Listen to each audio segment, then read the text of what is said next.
A paz do Senhor a todos, seja bem-vindo ao canal Minha EBD. Nós vamos estudar hoje a lição de número 3, Acabe e o profeta Elias.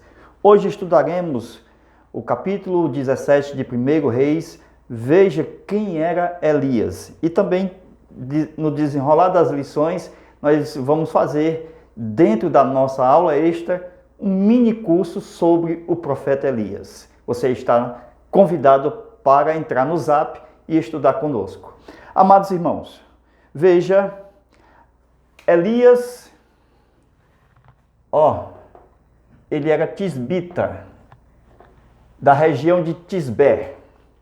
Então, essa região aqui, de Gileade, uma região, certo? Próxima, olha aqui o mapa. Essa parte, Mar da Galileia, Mar Morto, lá em cima a Síria, para esse lado aqui o Mar Grande, certo? E bem para cá nós temos a Mesopotâmia, certo? Bem para cá, Mesopotâmia, que é uma região entre rios. Então, veja que a cidade de Tisbé, que quer dizer, o sentido original da palavra significa o quê? Refugiado. Então, a maior parte da vida de Elias vai ser um refugiado. Veja que ele era de Tisbé. Ele era o quê? Da região de Gileade, da cidade de Tisbé. Por isso que o tisbita, versículo 1, capítulo 17 de 1 Reis. Então, habitava dentro dos termos de Gileade. Então, ele morava exatamente na fronteira do pacto entre Labão e Jacó. Aquele limite que os dois fizeram que nenhum passasse para o outro lado. E foi ali exatamente quando Balaão, quando foi negociar com Balaque, ele rompeu este pacto. E assim a gente sabe o mal e o fim da sua própria vida. Então veja que Elias, o ministério de Elias está dentro de vários reis, conhecido como Josafá, o outro rei Acabe, o outro Acasias. Então, os reis do ministério de Elias, temos aqui. Por que ele é chamado de tisbita? Porque ele é de Tisbé, da região de Gileade. Ok? Então, 1 Reis, capítulo 17, versículo 1, fala que veio a palavra do Senhor a Elias. Esta palavra do Senhor que veio a Elias era a presença do Verbo. Ou seja, Deus, por meio do Verbo, veio a ele e falou que ele tinha que ir exatamente ao rei Acabe. Agora veja aí. Elias foi visitado por Deus, foi ensinado a usar a unção de profeta. Por quê? Porque o lugar onde Elias estava, nessa região, Gileade, lembra dos bálsamos de Gileade? Lembra de José, quando ele foi preso, foi levado nas carruagens até Potifar, até ser vendido por Potifar? Então, naquelas carruagens, José almejava pelo bálsamo de Gileade. Então, o lugar Gileade é o lugar da cura, onde tem o bálsamo. Mas Deus queria que o profeta Elias cumprisse o propósito e fosse ser curado lá no monte, aonde ele vai vencer os profetas de Baal. Então veja que o profeta Elias, nessa história, aparece de uma forma sem a genealogia dele, que não conta a Bíblia quem eram seus pais. Mas fala que ele foi profetizar aonde? Lá em Samaria. Então eu tenho uma região por aqui, ó, bem aqui, chamado Samaria. Então esta era a capital do Reino do Norte. E nós temos, ó, o Mar Grande, e bem por aqui nós temos o monte aonde ele enfrentou os profetas de Baal, que é chamado Monte Carmelo. Então, Elias saiu daqui, veio profetizar aqui, veio para cá, para o Querite, e depois foi lá para Sidom, onde tinha uma viúva lá em cima. Foi daqui que o rei Acabe trouxe a esposa chamada Jezabel, lá de cima, da parte de cima. Então veja que o Elias, ele vai para o Querite, depois vai lá para as terras onde estava a viúva, que é o mesmo lugar da mulher do rei Acabe, chamado Jezabel. Então, o rei Acabe, ele reinava em Samaria, da parte do norte, não da parte de Judá, que é do sul. Deus havia alertado lá atrás, no começo da história, a Samuel, que se o povo quisesse um rei, esses reis seriam muitos deles maus e que eles tomariam as vinhas. E também fazia com que os filhos e as filhas fossem escravos e servos. Então, a gente percebe que isto aconteceu na história de Acabe e Jezabel. Quando, no espírito de controle de Jezabel, controlando a vida de Acabe, levou a tomar a vinha de Nabote. Então, o espírito de controle que está na Jezabel tornou-se um espírito até nos dias de hoje. Veja que no tempo do Apocalipse, João fala sobre as 7 igrejas, em que uma delas está o trono de Satanás e o espírito de Jezabel. Então, o espírito de Jezabel é um espírito de controle, que está no ministério, que está em certa região, que ele precisa ser destronado por meio da palavra profética de Deus. Então, as esperanças do povo deveriam estar centradas em Deus, por meio da arca. Mas o povo pediu reis, e Deus alertou que os reis tomariam as vinhas do povo e fazia cativo as filhas e os filhos do povo de Israel, os próprios reis. Então Acabe, ele sai de Tisbé e vai profetizar em Samaria. É aqui que ele encontra o rei Acabe. Embora a gente tenha a notícia que ele é tisbita, que ele é de Gileade, mas não temos a menção da genealogia, como acontece lá em Mateus e Lucas e em outras partes da Bíblia, a respeito de outras pessoas que têm os seus pais registrados na palavra de Deus. Elias, ele era tipo João Batista. Lembra de João Batista, quando ele veio no espírito, na virtude de Elias? Por quê? Porque Elias, ele era um homem, desde a história lá, tisbita, que quer dizer refugiado. Então essa palavra refugiado não saiu da vida de Elias. Deus queria curá-lo, a fim de que ele viesse até aonde? O Monte Carmelo. O Monte Carmelo. Então, veja que ele veio cumprir o propósito de Deus, certo? Veio por Querite, veio para a viúva lá nas terras de Serepta e foi para o Monte Carmelo. Veja que tudo isto, ele foi se refugiando. Se refugiou no Querite, depois ele foi para a caverna. Então veja que na vida de Elias sempre houve o quê? Ele sendo refugiado. Veja as terras que ele estava, refugiado.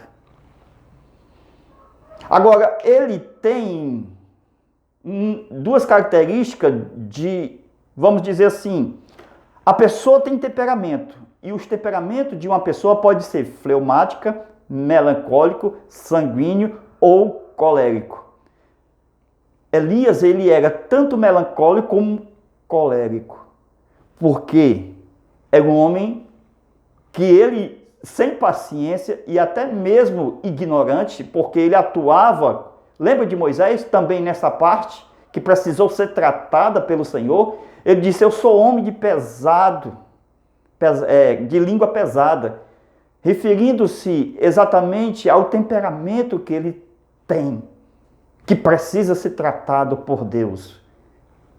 Então Elias, ele era este homem, que qualquer momento ele dizia, desça fogo do céu, se eu sou homem de Deus. E ele matava, irmãos, abusando de poder. Foi preciso Deus chegar e falar com ele que ele não deveria agir assim, matando por qualquer coisa. Até o rei morreu pela palavra da boca de Elias. Então Elias chegava na casa do rei profetizando, não importava se era Acabe ou Jezabel. Ele lançava a palavra profética. Chegava não de terno, nem de gravata, nem de cabelo penteado, chegava exatamente como refugiado. Lembra de João Batista, que estava lá no deserto? Então, a tipo de João Batista, ele veio com aquela cabeleira, com aquela barba, ele veio exatamente com aquele chinelo, roupa de pelo, igual João Batista. E bateu de frente com os reis. E através dali que Deus profetiza contra o pecado de Acabe e de Jezabel, porque o pecado de Acabe vem se multiplicando, porque ele vem aderindo ao culto exatamente de Jeroboão, que é a idolatria. Então, no período de Acabe, nós já temos os Baals e os Acera. Acera, deuses de Acabe. Baals, deuses de Jezabel. E os bezerros de ouro, os deuses lá do tempo de Jeroboão. Então o profeta Elias, levantado por Deus, aquele que comanda as águas dos céus, ele diz, segundo a minha palavra, não chova. E agora Deus traz a seca por muito tempo e ele vai ter que ir aonde Deus vai dizer, no Querite. E aonde ele vai estar, não pode estar no Jordão, que está de frente, então ele está de frente. O Jordão tem muita água, irmão, mas Deus disse, é no Querite que você tem que estar. É onde está aquela filepinha de água, exatamente ali que eu quero que você esteja. Então, obedecendo a palavra do Senhor, Elias foi até o Querite. O Querite é o lugar de moldar. É o significado da palavra Querite. Então, o Querite é onde Deus utiliza como instrumento para depois, lá na frente, abrir o Jordão. É forte. Por quê? Porque lá no Querite ele se humilha. Porque ele vai beber daquela correntinha de água.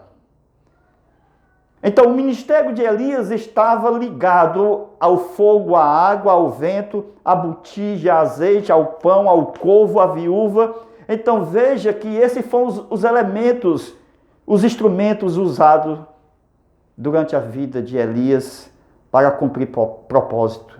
E no encontro de Elias com Acabe, Elias, o profeta, diz, vive o Senhor. Em outras palavras, quem tem que morrer é você, Acabe. Você e toda a sua família tem que morrer. Então, veja o nome da mulher de Acabe que ele foi buscar lá em Sidom. Veja o nome dela. Casta. Quer dizer que o nome Jezabel quer dizer casta? Sim. Qual é a revelação disto? É que Jesus falou que esta casta, pegou esta casta, como é o nome de Jezabel? Esta casta não sai senão por jejum e oração. O espírito de controle que estava em Jezabel, a casta. Que estava também nos fariseus, a casta. Porque Jezabel é símbolo da imoralidade, da perversidade, da idolatria. Estava com os religiosos do tempo de Jesus. Jesus disse, esta casta não sai senão com oração e com jejum. É forte, viu? Glória a Deus. Então veja que o nome dela é casta. O significado de Jezabel. Então essa casta ainda existe hoje, controlando a vida de muitos no ministério. E hoje, esse espírito de Jezabel, que está no ministério, que espírito é este que está no ministério? É o espírito de latrocínio, aquele que quer matar o obreiro para tomar o lugar dele. Porque o latrocínio é o roubo seguido de morte. É o espírito da sensualidade que está no meio de todos, que se corrompe ao espírito de Jezabel. É o espírito da sensualidade, da traição, da prostituição. Então Deus vai acabar, através da profecia do profeta Elias, com essa história de corrupção na vida de Acabe e Jezabel. Então a morte de Jezabel será horrível, porque ela vai ser jogada lá em cima da altura e vai ser despedaçada lá no chão. Vai ser alimento de cães. E os cães não vão comer nem a cabeça, nem os pés e nem as mãos. Cabeça aonde pensa, as mãos aonde trabalha, que são as obras, e os pés aonde caminha, é o caminho. Deus vai destruir tudo isto. Obras, pensamentos e caminho. Então, uma das 7 igrejas da Ásia, lá da igreja que está mencionada no Apocalipse, é a igreja da fornicação, onde havia o trono de Satanás. É o espírito de controle de Jezabel, que veio para matar, para tomar, como aconteceu com Nabote, como acontece hoje entre um ministro e outros ministros, matando espiritualmente para tomar a liderança do seu irmão. Nós vamos fazer uma aula de reforço no nosso Zap 85, certo? É o nosso DDD 991 28 12 60. Este é o Zap e é o Pix. Então, oferte qualquer valor. Você entra no Zap, nós vamos enviar os links, nós vamos estudar mais sobre Elias aqui, a continuação. E nós vamos ter aqui um verdadeiro curso de profundidade, falando do ribeiro, do Querite, do Jordão, das águas, porque as águas marcaram a vida de Elias. Quando ele chega lá nos dias quando ele vai se encontrar com a viúva, antes dele pedir o pão, ele pede água. Glória a Deus. Tem água no Querite, tem água no Jordão, tem até as águas que vai ser lançado no altar. 6 baldes de águas. Vem estudar conosco. É importante o assunto. Deus abençoe. Deus te guarde. Amém.